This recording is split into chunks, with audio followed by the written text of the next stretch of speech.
Ilalaglag yung mga tauhan para iligtas siya. Yun ang ginawa ni Jaime. Hindi pwedeng magugas kamay, mga kababayan, yung Vice Presidente, itong si Sara, sa pagkawala ng napakalaking pondo, yung misuse, mga kababayan, ng milyon-milyong pera ng bayan.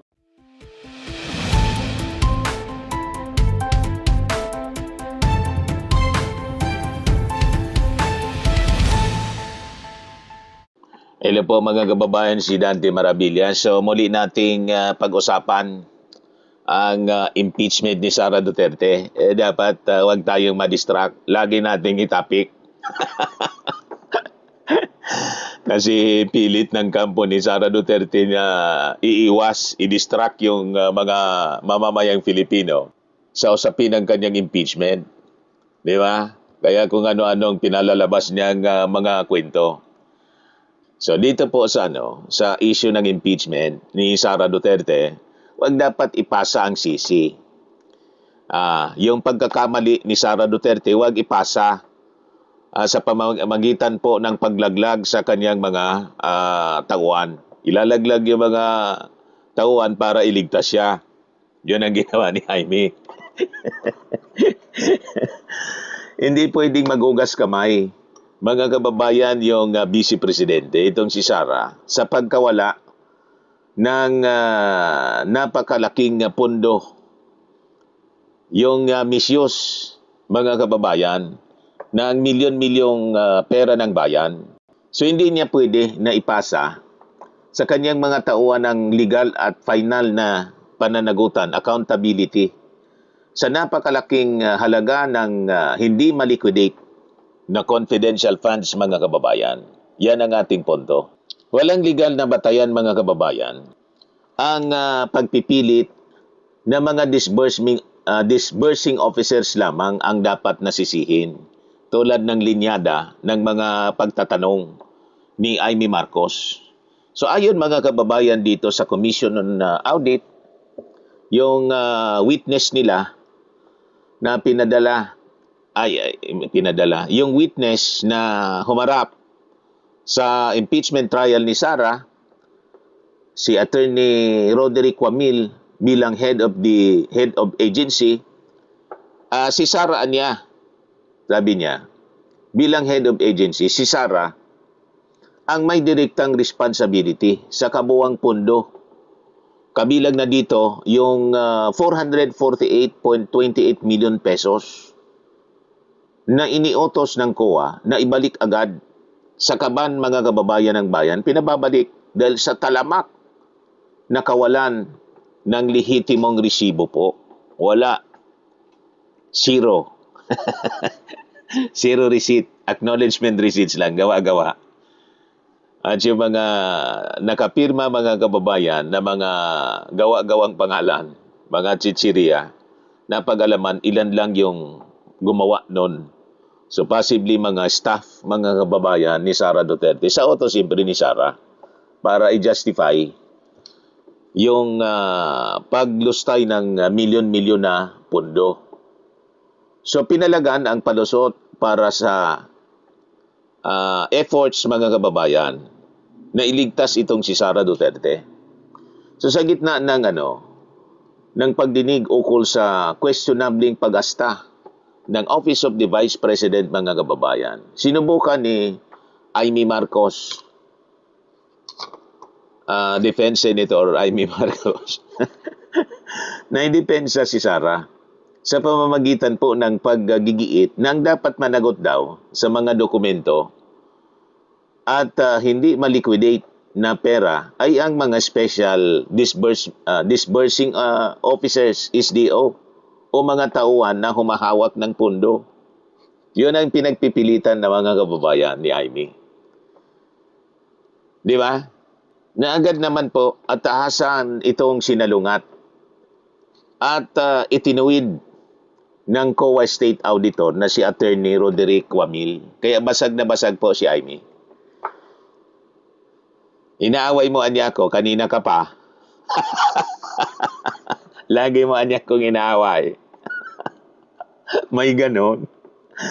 Pinaliwanag ni Atty. Wamil, mga kababayan, ang batas, ang pinal na pananagutan na niya sa batas, ay palaging bumabalik yan sa head of agency. Na siyang nag-aprobaan niya ng pondo, siya nga naman po. Diba? Hindi pwedeng i-delegate ang accountability po. Ang pananagutan po sa batas, i-delegate pag nagkinabang sa kanya. Pag accountability, ituturo ibang tao. May ganon, mga kababayan. So batay itong mga kababayan mismo sa patakaran ng COA. Batay po sa mga patakaran ng COA, pwedeng ipaubaya o i-delegate ng isang pinuno ang pag-asikaso ng mga papeles o ang pisikal na pamamahagi ng pera sa kanyang mga tauhan. Ito yung mga delegation of task. Pwedeng gawin, ngunit kailanman ay hindi pwedeng ipasa o i-delegate ang pananagutan sa batas. Delegation of accountability. Hindi maaari ang ganon. Para makapag-ugas kamay, makalusot yung dapat na managot. Tuturo ka ng ibang tao. Pero yung pakinabang sa'yo, pag nalagay sa problema, ididiin mo ibang tao. May ganon. Dahil po si BP Sara, si Sara mismo ang pumirma, nag-aproba at humiling ng mga sikretong pondo. Correct. Sa kanya po nakasalalay ang responsibility kung saan ito napunta at hindi niya ito pwedeng ipasa sa maliliit na mga kawani ng Office of the Vice President saka ng DepEd. So with that, lalo na nabaon, mga kababayan, sa 448 million total disallowances at kawalan ng resibo, lalong nabaon po si Sara, nadiin sa isyong ito. Nilinaw mga kababayan ng mga opisyal, nilinaw ng mga opisyal na dokumento na hindi lang ang 73.28 million pesos noong 2022 ang formal na pinababalik ng COA. Disallowed po mga kababayan. Nadagdagan pa ito ng mas malaking halaga po. Ang 375 milyong piso na pondo naman para sa unang taon ng quarter noong 2023. Kaya umabot sa kabuang 448.28 milyong piso ang inaabol po sa Office of the Vice President lang. Dapat ibalik ni Sara Duterte. Pinababalik po, disallowed eh. So ang pangunahing dahilan ng Commission on Audit mga kababayan sa pag-disallow ay ang talamak na kawalan ng mga lehitimong resibo. Talagang zero po. Paglilipat ng pera sa mga unauthorized na mga personnel. You see? At mga nakakahinahinala na mga acknowledgement receipts na may mga imbentong mga pangalan. So ito na yung mga chichirya tulad ng Mary Grace Piatos, Alejandro Piquit, may pangalan pang Maluwang. May sindikato. Kung ano-ano na lang. Mga imbentong pangalan. Sa ilalim po ng batas kasi, kapag walang sapat at totoong resibo, ang ahensya po, ang pondo ay tinuturing na illegal ang paggastos. Yung paggasta po, illegal. At ang leader, ang may direktang obligasyon na ibalik ito, siyempre. Yan ang sinasabi sa batas. Ngayon, ang timbang ng Notice of Disallowance, pag-usapan po natin ito. Dito natin makikita ang pinakang masakit na katotohanan. Hindi pwede po hindi po pwedeng pagtakpan para palusutin mga kababayan ang pananagutan ni Sara. So ang Notice of Disallowance ay hindi lang basta piraso ng papel ng audit mga kababayan. Ito ay sumasailalim sa tiwala ng taong bayan na tila po binabaliwala o binaliwala mismo. So ang bawat piso sa pundong nilustay, mga kababayan, ng Vice Presidente, nang hindi naipaliwanag ay nagmula po sa pawis, sa dugo at pawis, ika nga, ng ating mga mamamayan. Dugo, pawis at pagod sa pagbabayad po ng buwis. Di ba?